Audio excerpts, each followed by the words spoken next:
We're delighted to be joined from Men's Health, Commissioning Editor Jamie Millar. Thank you so much for joining us today. Thank you.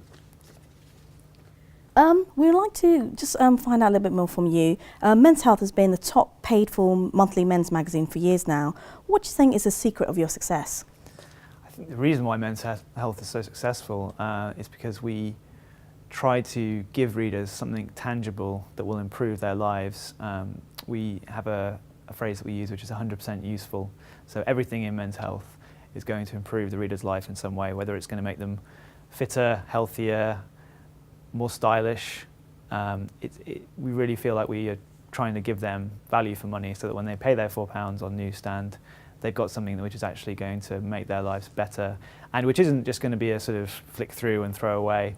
It's actually going to sit around and be something genuinely useful. It's a need-to-have magazine rather than a nice-to-have magazine.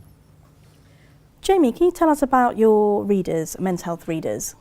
A Men's Health reader is really varied. I think if you look at the statistics, most of our readers are sort of 30s, ABC1 kind of bracket, but we run the whole gamut from young guys in their 20s, students who just want to be in shape, to old guys who may be realising that actually their bodies aren't quite as efficient as they used to be, shall we say. And again, you know, we cater for the guys who are really looking to get cover model results, all the way down to the guys who actually just want to lose a few pounds. So it's a really broad spectrum. In terms of content, you are the commissioning editor for Men's Health. Obviously, for PRs, they're really interested in trying to pitch ideas or suggest ideas. Could you give us some top tips of how PRs can help you with content? The first way that PRs can help me with content primarily is just to let me know about it far enough in advance. Our lead times are very long, obviously being a monthly magazine, but I think Men's Health is particularly long because we plan things very far in advance. We have big meetings where we go through every story and every page one by one, and they get beaten up, chucked around.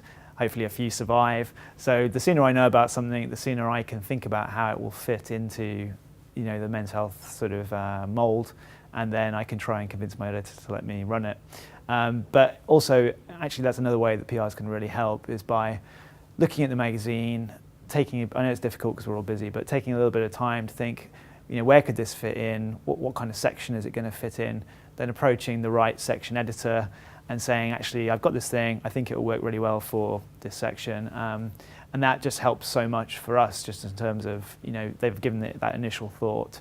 And then that may even give us then the gem of an idea of how we can fit it in with something else. So those are the two main things, I think, really. And how would you prefer PRs to contact you?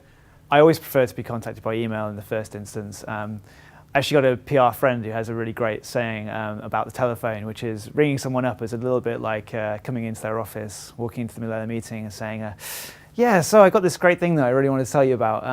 The phone's really for emergencies, and in monthly magazines there shouldn't really be that many emergencies. So email is always best in the first instance. And even if I don't necessarily reply to it, I've definitely seen it. And it might be something where I'll get back to you at the end of the week, especially if it's something forward planning where it's not happening for a few months. I'll be working on the current issue that's going to press, so I'll be thinking about the sort of future issues in the back of my head. So even if I don't get back to you straight away, hopefully I will. If I don't, send me another email.